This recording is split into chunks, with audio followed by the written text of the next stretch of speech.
자, 이번 시간에는 우리 통합문서 작성, 열기, 닫기에 대해서 같이 한번 살펴보도록 하겠습니다. 우리가 통합문서를 작성하고 열고 닫기 할 때는 우리가 메뉴를 이용하는 방법이 있고 단축키를 이용하는 방법이 있고 두 가지가 있습니다. 자, 파일이란 메뉴에 들어가서 새로 만들기에 들어가서 새 통합문서를 선택하고 만들기를 눌러주면 새 파일이 작성이 되고요. 열기를 할 때는 파일에 메뉴 들어가면 되고요. 닫기 할 때는 파일의 닫기를 선택해주면 됩니다. 그때 이용하는 단축키가 이렇게요. 컨트롤하고 N을 누르게 되면 새 문서가 나타나고요. 컨트롤 O를 누르게 되면 이제 파일을 열 수 있게 그렇게 나타나고요. 컨트롤하고 F4를 누르거나 컨트롤 W를 누르게 되면 파일이 닫아집니다. 우리가 새 통합 문서를 열었을 때는 이제 기본적으로 이름이 없는 상태잖아요. 그래서 통합문서 1이다, 통합문서 2다, 통합문서 3이다 이런 식으로 자동으로 이름이 지정이 돼서 나타나고요. 우리가 파일에서 열기를 선택하게 되면 이제 파일을 열 수 있게끔 그 목록을 보여주는데 거기서 우리가 컨트롤이 됐든 시프트가 됐든 이런 것들을 이용해서 한꺼번에 여러 개의 통합문서도 열 수 있습니다. 이때 이제 파일을 열 때 읽어올 수 있는 형식이 정해져 있어요. 모든 엑셀 파일 그리고 모든 웹페이지 파일 열 수 있고요. XML 파일도 열 수 있고 텍스트 파일 그리고 XX 데이터베이스 파일 그리고 쿼리 파일 그리고 디베이스 파일 그리고 마이크로소프트 엑셀 4.0 매크로 파일 그리고 마이크로소프트 엑셀 4.0 통합문서 파일 그리고 작업 영역 파일, 서식 파일, 추가 기능, 그리고 도구 모음, SYLK 파일, 그리고 DIF 파일, 그리고 백업 파일 이런 파일들을 전부 다 엑셀에서 우리가 다 읽어올 수 있습니다. 자, 여기서는 여러분들 중요한 게 요 단축키 잘 기억하시고요. 그리고 요 두 가지도 같이 좀 기억 좀 해두세요. 통합문서를 저장할 때는 우리가 메뉴를 이용하는 방법이 있고 단축키를 이용하는 방법 그리고 빠른 실행 도구 모음을 이용하는 방법하고 이렇게 세 가지가 있습니다. 메뉴 이용할 때는 파일에 저장을 누르면 되고요. 단축키는 컨트롤 S입니다. 그리고 빠른 실행 도구 모음은 엑셀 메뉴에 보게 되면 이런 아이콘들이 있죠. 이 아이콘을 클릭해도 저장이 돼요. 이때 저장할 때 통합문서 기본 확장자는 XLSX예요. 자, 우리가 저장할 때 이제 일반 옵션에서 여러 가지로 우리가 더 추가로 지정을 해줄 수가 있습니다. 우리가 이렇게 처음에 저장하거나 아니면 다른 이름으로 저장을 선택해서 우리가 들어오게 되면 여기 아래쪽에 보면 도구라는 메뉴 있습니다. 도구라는 버튼을 누르게 되면 이제 여러 가지가 나오는데 그 중에 일반 옵션이요. 일반 옵션을 클릭하게 되면 지금처럼 이런 일반 옵션 대화 상자가 뜹니다. 여기 보게 되면 여러 가지가 있고 이 중간에 보게 되면 이제 암호 설정하는 곳이 있죠.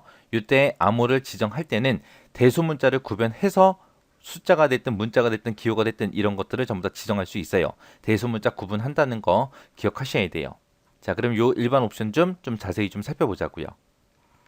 자, 일반 옵션을 보게 되면 지금처럼 이렇게 네 가지가 있습니다. 첫 번째 거 보니까 우리 백업 파일 항상 만들기라는 게 여기 있죠.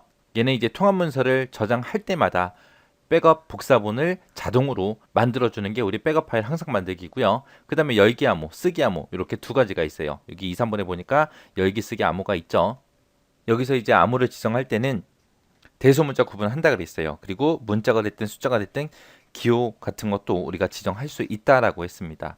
열기 암호 같은 경우에는 이제 최대 255자까지 우리가 지정할 수가 있고요. 그 다음에 쓰기 암호 같은 경우는 최대 15자리까지 그렇게 지정할 수가 있습니다. 열기 암호가 뭐고 쓰기 암호가 뭐냐? 열기 암호는 말 그대로 파일을 열 때 그때 이제 암호 물어보게 그렇게 만드는 거예요. 그래서 암호를 모르면 아예 문서를 못 열게끔 그렇게 암호 지정해 주는 게 열기 암호고요. 쓰기 암호다 그러면 쓰기 암호는 암호를 모르더라도 일단은 파일을 열어볼 수는 있어요. 읽기 전용으로 해서 열어서 수정은 할 수 있어요. 수정은 할 수 있는데 그 파일 그대로 저장은 못합니다. 해서 쓰기 암호라는 걸 지정해서 우리가 원래 문서에는 저장을 못하도록 암호를 모르면 못하도록 그렇게 지정해 주는 게 우리 쓰기 암호예요. 쓰기 암호는 암호를 몰라도 읽기 전용으로 열 수는 있더라. 수정도 할 수 있더라. 근데 그 파일 그대로는 저장 못한다. 꼭 기억하시기 바랍니다. 해서 쓰기 암호, 열기 암호 이 두 가지 구분할 줄 알아야 돼요. 그 다음에 이제 읽기 전용 권장이라는 게 있습니다. 얘는 문서를 열 때마다 읽기 전용으로 아예 열리도록 그렇게 만들어주는 게 읽기 전용 권장이요. 우리가 엑셀에서도 워크시트를 만들어 놓고 이거를 웹페이지로 우리가 파일로 저장할 수가 있어요. 자, 그거 좀 한번 엑셀로 보자고요. 자, 지금처럼 엑셀이 이렇게 있고 만약에 데이터가 쭉 작성이 돼 있다고 생각을 해보세요. 그 상태에서 파일에 다른 이름을 저장으로 들어가게 되면 지금처럼 이런 대화 상자가 뜹니다. 여기 보게 되면 기본 파일 형식은 엑셀 통합문서예요. 통합문서인데 내가 작성한 문서를 만약에 웹페이지 파일로 저장하겠다라고 했을 때는 여기서 파일 형식을 통합문서가 아닌 웹페이지라는 걸로 지정해서 우리가 저장을 하면 돼요. 그렇게 해서 파일 형식을 웹페이지로 지정하게 되면 요 아래쪽에 보게 되면 전체 통합 문서를 대상으로 해서 웹페이지로 만들 거냐 아니면 선택한 영역, 선택한 시트에 대해서 그렇게 할 거냐 이런 것도 우리가 지정해 줄 수가 있습니다. 이렇게 해서 우리가 웹페이지라는 걸로 저장을 하게 되면 이제 문서를 만들 때 이제 사용했던 배경의 질감이나 그래픽 같은 거 그런 파일 있죠. 그런 파일들은 하위 폴더로 따로 저장이 돼요. 따로. 배경이 됐든 그래픽과 같은 그런 관련 파일 같은 것들은 하위 폴더로 따로 저장된다라는 거 꼭 기억하셔야 돼요. 이렇게 해서 우리 통합문서 저장에 대해서 살펴봤는데 여기서는 여러분들 일반 옵션 있죠. 이 일반 옵션에 관한 것들 정확하게 여러분들이 구분할 수 있게 그렇게 공부하셔야 돼요.